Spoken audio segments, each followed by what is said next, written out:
I'm trying desperately to stand in front so you can't see my big reveal too soon. I'm Julie from Julie Davis Flower Workshops and Flower Start, the online flower arranging classes. I've been thrifting. Well, actually, I've been to a second-hand bookstore and lots of charity shops. I wasn't sure about this stack of coasters, but watch through to the end and see if you can spot what I use them for.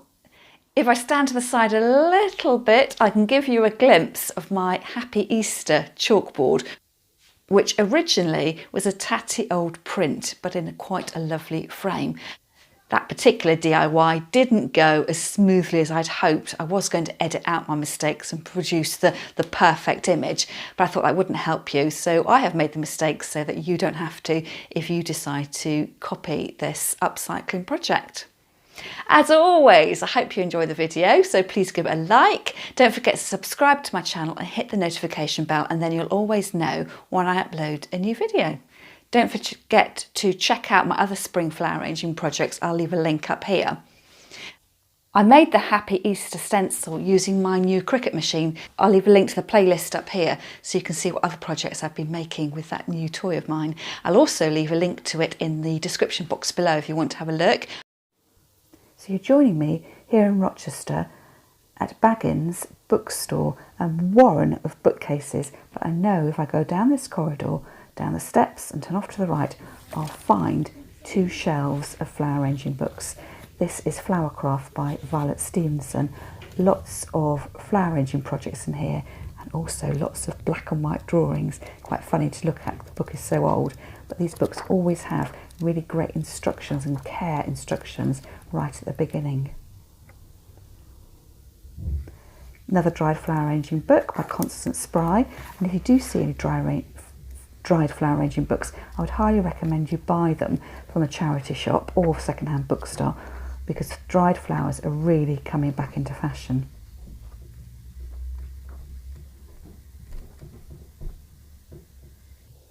Just scanning the bookshelves here, so I don't know whether you recognise any titles. You'll have to leave me a comment if you see anything you've already got at home or something you've got your eye on.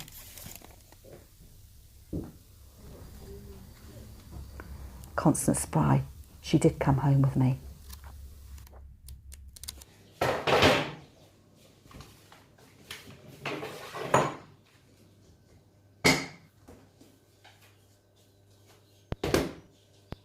So I'm back from the charity shop. Would you like to see what I bought? First of all, this huge picture. I'm not a fan of the picture itself, but I was after the frame.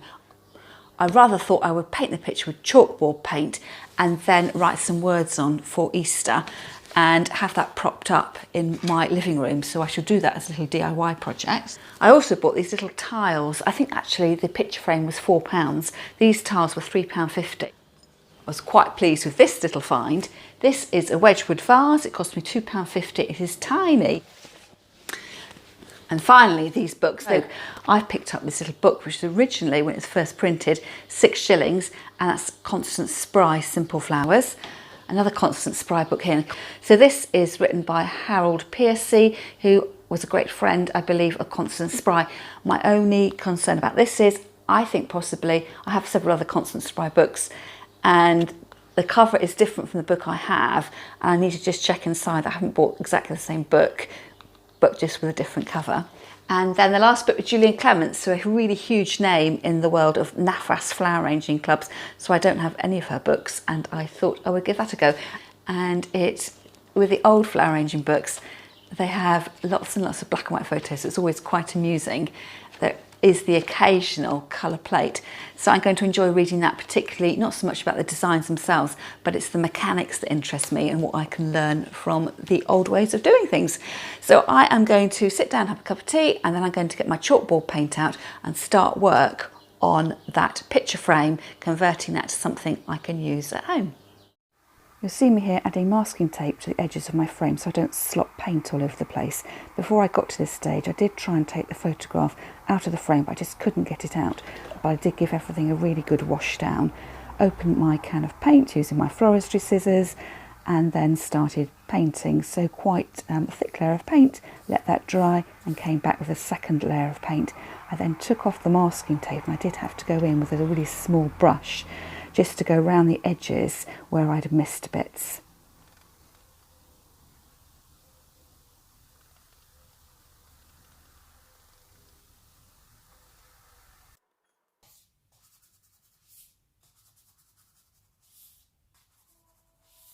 A couple of days later now, I've finished my painting, the chalkboard is well and truly dry. I've cut my stencil saying Happy Easter, and I just need to decide whether I'm going to use a stencil to do some really neat chalking or whether I want to have it more permanent and stipple through the stencil with some acrylic paint.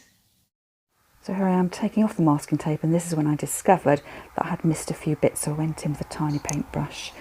Here I've got my stencil, and I'm just measuring to make sure I've got it in the right position, that it's equal all the way round. And when I was happy with that, I then smoothed the stencil down with my hand so it held in place. And here I am squeezing out some acrylic paint, only a tiny amount is needed. And then this is a sponge roller that I use to stipple or bounce the paint onto the stencil. It's really quite satisfying doing this. So one light cover to begin with, and then I did go over it a couple of times just to make sure it was really good coverage throughout.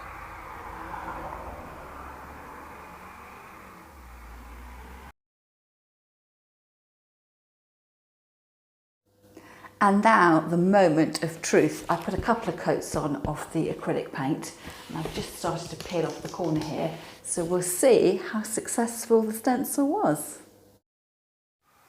And this is where it all started to go wrong. The stickiness of my contact paper started to pull off the paint of the chalkboard. I think probably it was because the chalkboard was being put onto very thick card. It wasn't a piece of hardboard, so I think in future I would perhaps totally make an effort to take the photograph out and then get a piece of hardboard cut to the exact size, so I was painting onto a really solid surface, and perhaps even sand between my layers, which I didn't do. So you can see here I'm picking off or weeding out the bits that I don't need. Stencil looks really good, but I'm having to go in by hand just to paint over the bits of chalkboard which got peeled off.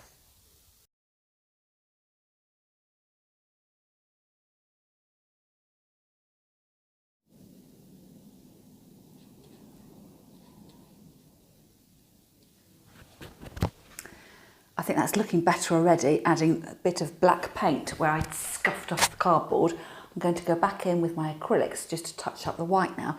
I think from a distance you probably can't tell. I had a bit of a disaster. And here are all my thrift shop items artistically displayed. So I'm using the books to give the spring flowers a bit of a lift, and there is my chalkboard, I think looking really fantastic. And then across to the other side, can you spot the white coasters? I wasn't at all sure about those, but again they're acting as a great plinth for that little Wedgwood vase which I planted more spring bulbs into.